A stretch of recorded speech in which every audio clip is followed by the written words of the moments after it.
Bismillahirrahmanirrahim. Assalamualaikum warahmatullahi wabarakatuh. Oke, selamat pagi. Salam semangat untuk kita semua ya. Kali ini ketemu lagi dalam pembelajaran daring ya. Ketemu lagi dengan Bu Erma selaku dosen pengampu mata kuliah perkembangan peserta didik, di mana pada pertemuan keempat atau materi keempat ini saya ingin menyampaikan tema tentang perkembangan anak usia 0 sampai 2 tahun. Nah, ini merupakan topik pembahasan kita ya pada tema keempat tentang perkembangan anak usia 0 sampai 2 tahun. Oke, langsung saja, bagaimana sih perkembangan anak usia 0 sampai 2 tahun ya? Yang pertama,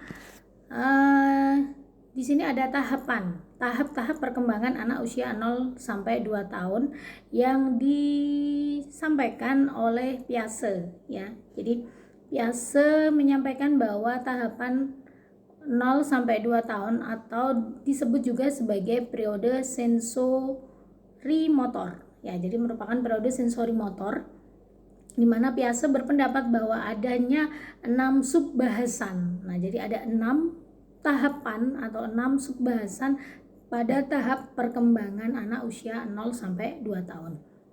Yang pertama ada sub tahapan skema refleks. Nah, di mana sub tahapan skema refleks ini terjadi pada saat anak lahir sampai usia 6 minggu.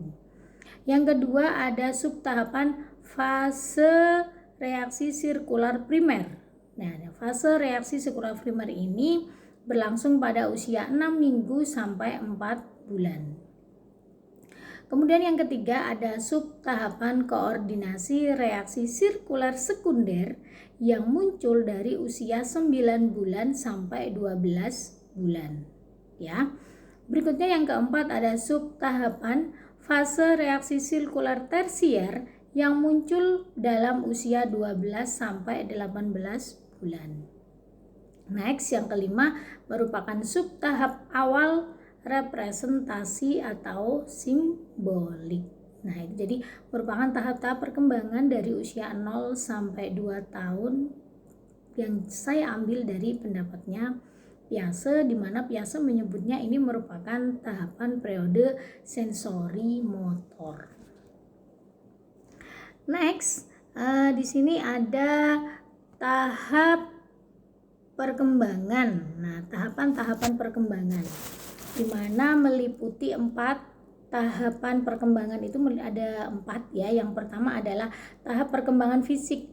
Nah, di mana tahap perkembangan fisik ini seluruh penginderaan dan sistem tubuh sudah dapat beroperasi. Nah, jadi dalam perkembangan fisik seorang anak di mana seluruh alat inderanya, seluruh sistem tubuhnya itu sudah dapat beroperasi. Artinya apa? Seluruh keadaan fisiknya itu sudah dapat berfungsi atau berjalan sebagaimana mestinya seorang individu yang aktif.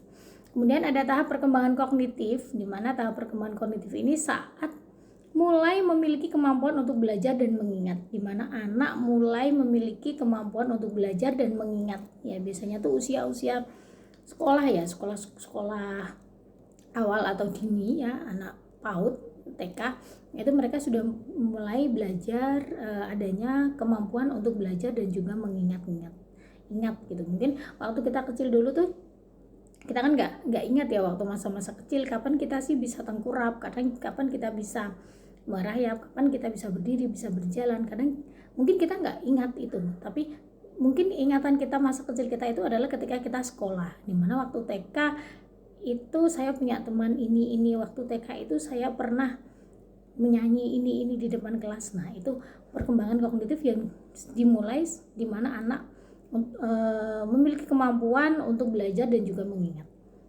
Yang kedua ada tahap perkembangan psikososial. Nah, di mana psikososial ini saat kelekatan terhadap orang tua dan juga dalam bentuk lain, di mana anak itu memiliki kedekatan dengan orang tua, bisa sama ibu, bisa sama ayah, mungkin bisa sama kakek neneknya, di mana orang yang sering berhubungan sosial dengan si anak ketika anak itu masih kecil.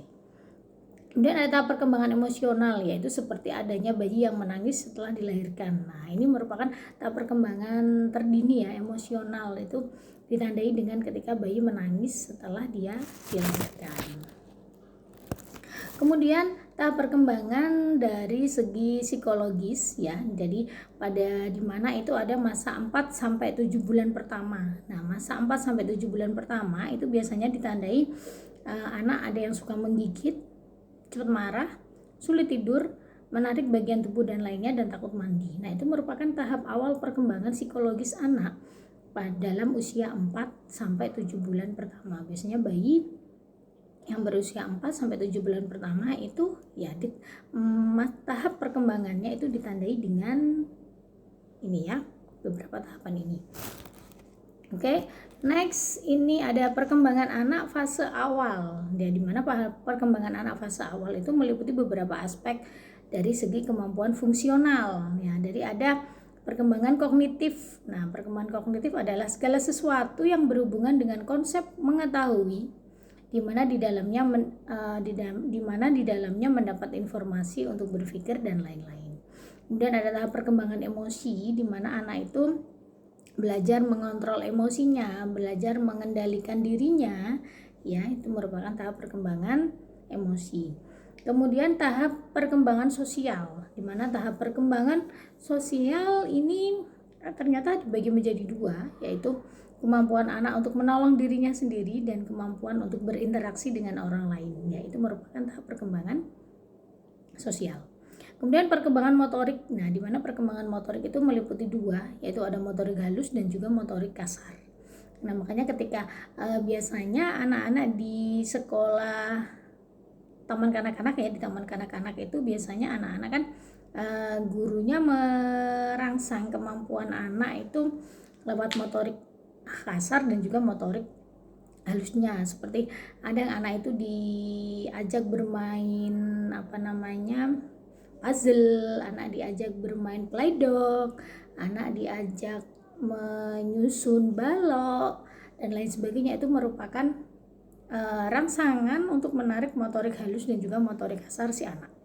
Kemudian ada perkembangan bahasa. Nah, kita ketahui bahwa ketika anak itu dilahirkan kan bahasa bayi ya, kita menyebutnya bahasa bayi, dimulai dengan anak itu menangis, kemudian anak itu mulai sedikit bisa mengeluarkan beberapa kata-kata. Nah, yaitu terus menerus sampai akhirnya dia bisa menggunakan bahasa dengan baik.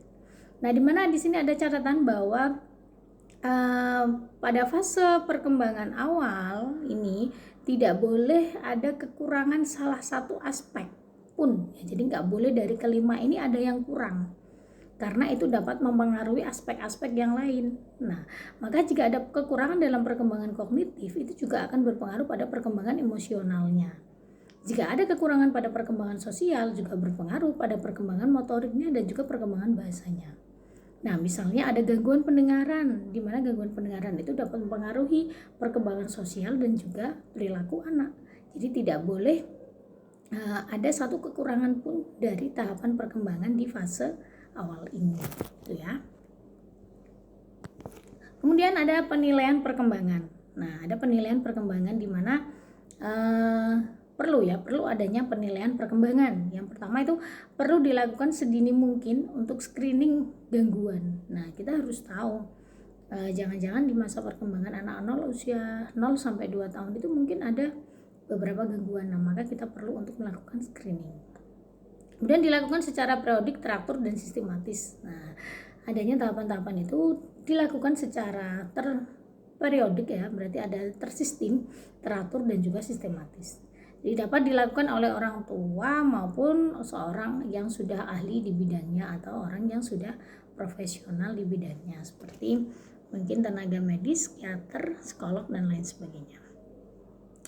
Kemudian terdapat variasi pada pola batas pencapaian kecepatan baik pada perkembangan motorik, sosial maupun perilaku pada anak. Nah, di mana usia 11 bulan itu rata-rata kemampuan pencapaian kecepatan anak dalam perkembangan motorik, sosial dan perilakunya itu adalah 25%. Sementara pada 12 bulan 50%, 13 bulan 75%, 15 bulan 90%, dan 18 bulan 97,5%. Artinya, pada usia 15 bulan anak itu belum bisa berjalan, di mana adalah yang dimaksudkan adalah normal karena masih terdapat 10% anak yang belum dapat berjalan.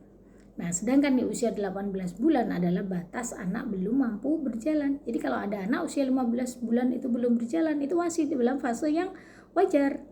Karena normalnya itu masih dalam takaran 10%. Nah, di mana anak itu batas terakhir anak itu bisa berjalan adalah 18 bulan. Kalau lebih dari 18 bulan itu anak belum bisa berjalan, nah tadi maka kita bisa mungkin membawa ke tadi ya yang ketiga ahlinya gitu ya. Kenapa? Apakah ada sesuatu yang mengganggu dari segi fisiknya atau ada sesuatu yang mengganggu dari segi psikologisnya? Nah, itu maka perlu diadakan pemeriksaan. Kemudian ada pengukuran. Nah, di mana pengukuran perkembangan anak itu dapat dilakukan dengan mengukur perilaku anak secara langsung dengan cara mengamati kemampuan dan respon anak terhadap suatu rangsangan. Di mana hal-hal yang harus diperhatikan dalam melakukan pengukuran perkembangan adalah yang pertama ada tempat, suasana dan juga waktu, kondisi anak, rapor atau pendekatan dan juga pengasuh. Nah, jadi kita nggak bisa sembarangan melakukan pengukuran perkembangan pada anak. Mungkin kita lihat dulu situasinya bagaimana, waktunya sudah tepat atau belum, apakah kondisi anak memungkinkan untuk dilakukan pengukuran perkembangan. Nah, terus bagaimana pola pendekatan orang tua terhadap anak dan bagaimana pola asuhnya itu juga perlu diperhatikan sebelum melakukan pengukuran perkembangan. Kemudian ada jadwal pemantauan. Nah, di mana kita bisa memantau, jadi ada jadwalnya. Jadi nggak sembarangan, mungkin usia 0 sampai 1 tahun itu kita bisa sebulan sekali memantaunya. 1 sampai 3 tahun 3 bulan sekali, 3 sampai 5 tahun 6 bulan sekali, dan 5 sampai 18 tahun 1 tahun sekali. Jadi ini merupakan jadwal pemantauan dari perkembangan anak ya. Nah, contoh pemantauan perkembangan anak yang berdasarkan kartu kembang anak ya. Itu ada nih usia 0, itu rangsangan atau latihannya mengucapkan kata-kata religius, pujian di telinga. Nah, jadi seringkali kalau anak kecil itu ditimang-timang, kita harus kita harus mengeluarkan kata-kata yang baik, kata-kata yang bagus. Nah, itu karena anak itu sudah bisa merekam. Usia 0 bulan itu anak sudah bisa merekam ya. 1 bulan pangku bayi, pandang matanya, ajak berbicara atau bernyanyi atau melihat sekitar. Nah, anak itu diperkenalkan dengan alam sekitar, itu perlu ya. Kemudian 2 bulan tengkurapkan bayi, ajak bicara dari arah depan. Kemudian perkembangannya adalah anak itu bisa tersenyum pada orang. Nah, biasanya orang Jawa menyebutnya apa? Ditimang atau dikudang gitu ya. Dan usia 3 bulan liling, nah atau goyangkan mainan berwarna atau berbunyi. Nah, tujuannya itu untuk menegakkan kepala anak. Nah, jadi gitu ya, agar dimana anak itu bisa menegakkan kepalanya, itu rangsangan atau latihannya bisa menggoyangkan mainan berwarna-warni yang berbunyi di atas kepalanya, dililing gitu ya. Kemudian usia 4 bulan berbicara sebanyak-banyaknya dengan bayi. Nah, itu kita perlu mengajak komunikasi bayi meskipun bayi itu mungkin nggak menjawab apa yang kita tanyakan, tidak merespon yang kita tanyakan, tapi perlu adanya komunikasi sebanyak-banyaknya. Nah, itu nanti tahap perkembangannya anak itu nanti bisa apa? Dia bisa memiringkan tubuhnya dengan sendirinya. Kemudian usia 5 bulan, taruh makanan kecil di depan bayi untuk yang diraih. Nah, coba taruh makanan kecil agar bayi itu bisa meraihnya sendiri, bisa mengambilnya sendiri. Tujuannya ini apa? Itu adalah merangsang perkembangan mengeluarkan 3 suara yang berbeda. Nah, pasti anak itu akan a atau Nah, akan mengeluarkan 3 suara yang berbeda. Kemudian cara belajar bayi. Cara belajar bayi ini ada skema, asimilasi, akomodasi, dan equilibrium. Di mana skema itu merupakan seperangkat representasi mental yang kita gunakan baik untuk memahami maupun merespon sesuatu. Asimilasi adalah menggunakan skema yang ada terhadap situasi yang baru. Sedangkan akomodasi, sistem yang ada atau pengetahuan dibutuhkan untuk mengubahnya menjadi satu informasi yang baru. Equilibrium merupakan keadaan kognitif yang seimbang. Oke, itu tadi merupakan fase perkembangan dari anak usia 0 sampai 2 tahun, dimana 0 sampai 2 tahun itu juga merupakan peserta didik ya nantinya, karena kita tahu bahwa sebagai orang tua itu kita merupakan gurunya anak-anak kita itu sendiri.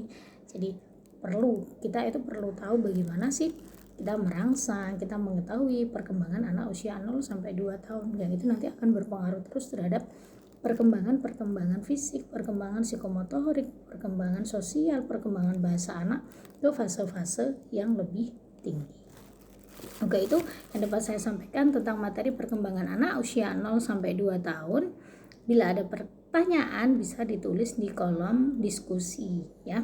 Tolong setiap kali pertemuan itu setidaknya ada yang mewakili satu pertanyaan dari materi yang sudah saya sampaikan ya.